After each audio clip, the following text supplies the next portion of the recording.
Das Samurai-Schwert ist eine absolut tödliche Waffe. Wer das Superschwert richtig beherrscht, besiegt seinen Feind binnen Sekunden. Doch Schwertkämpfer Roth studiert ebenso europäische Waffen und Kampftechniken. Sein Vertrauen schenkt er offensichtlich einem deutschen Schwert. Beim Kampf um Leben und Tod würde ich mich immer für das deutsche Langschwert entscheiden. Das deutsche Langschwert ist im Gegensatz zum japanischen Katana etwas länger und hat 2 scharfe Klingenseiten.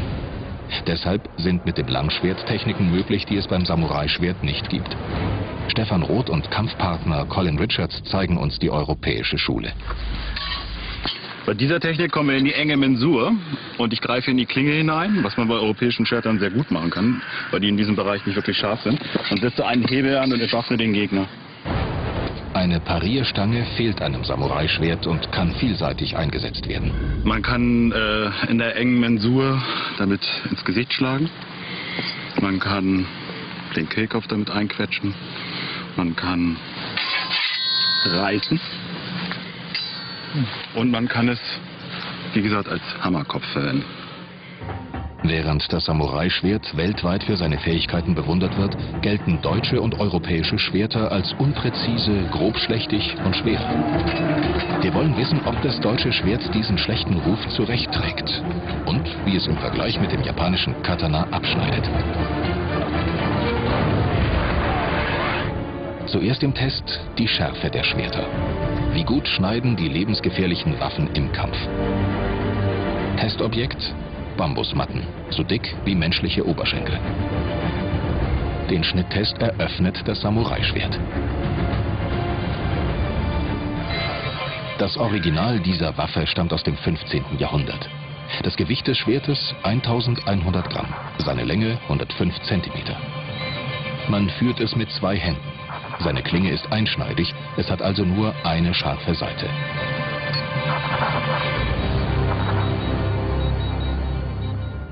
Für einen solchen Schnitttest muss der Schwertträger seine Waffe perfekt beherrschen. Stefan Roths Konzentration kann man ihm ansehen.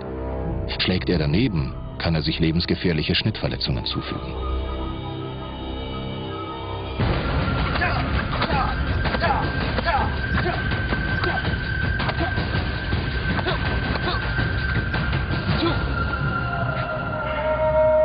Der Schnitttest zeigt, die Samurai-Klinge ist rasiermesserscharf. Das Katana gleitet durch die Matten wie durch Butter. Es ist zweifelhaft, ob ein europäisches Schwert überhaupt so scharf sein kann. Das Original des deutschen Langschwertes ist ebenfalls aus dem 15. Jahrhundert. Es wiegt 300 Gramm mehr und ist 15 Zentimeter länger als das Katana. Es wird ebenfalls mit beiden Händen geführt. Seine Klinge ist jedoch zweischneidig. Stefan Roth konzentriert sich für den Test mit dem Langschwert.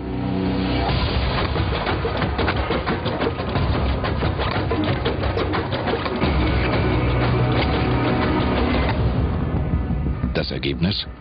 Auch das Langschwert schneidet mit Leichtigkeit durch die Bambusmatten. Es besitzt eine ebenso tödliche Schärfe wie das Katana. Durch ständige Kriege und den Austausch der Völker waren europäische Schwerter schon sehr früh perfekt geschmiedete Waffen. Auf diesem Bild aus dem 13. Jahrhundert wird die Schärfe deutlich. Ein Schwerthieb spaltet den Gegner förmlich in 2 Teile. Das Samurai-Schwert zeichnet sich aber nicht nur durch seine besondere Schärfe aus. Mit ihm sollen gleichzeitig extrem präzise und schnelle Schnitte möglich sein.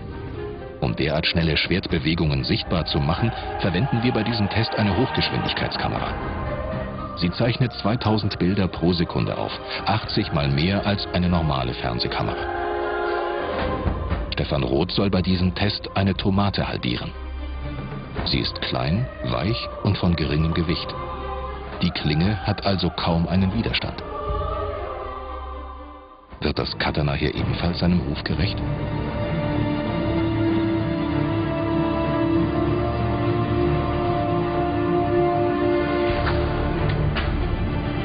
Diese Bilder sprechen für sich.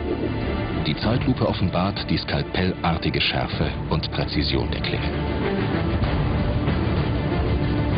Wie wird dieser Test mit dem deutschen Langschwert ausgehen?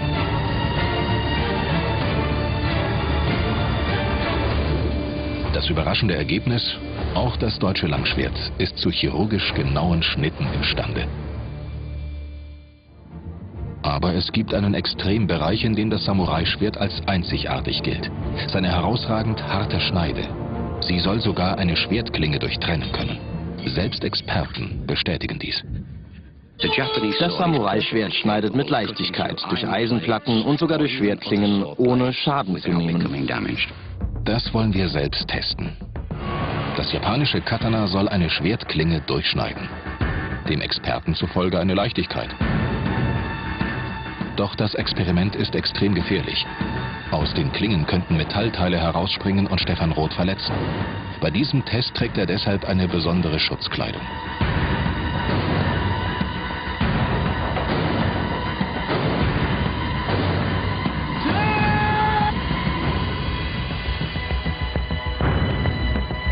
Die Funken fliegen.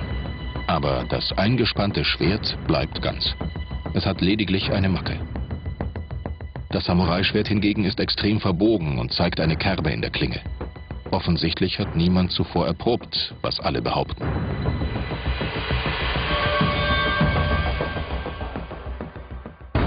Wie schneidet das deutsche Langschwert bei diesem Test ab? Kann diese Klinge ein Schwert zerschlagen?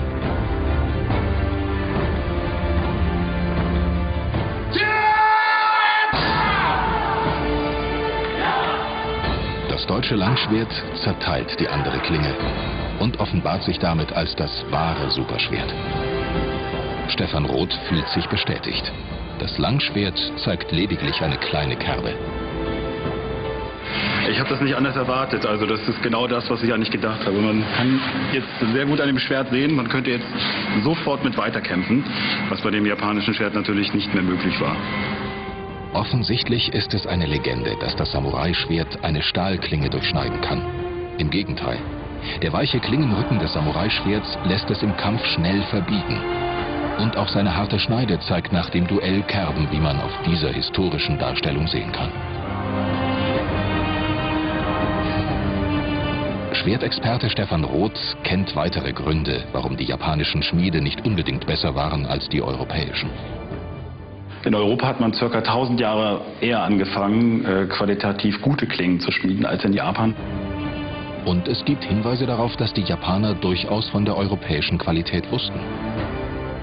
Ab Ende des 16. Jahrhunderts haben die Japaner also auch europäischen Stahl verwendet.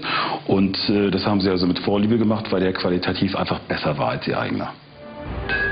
Noch heute schmieden Japaner und Europäer ihre Schwerter nach alter Tradition.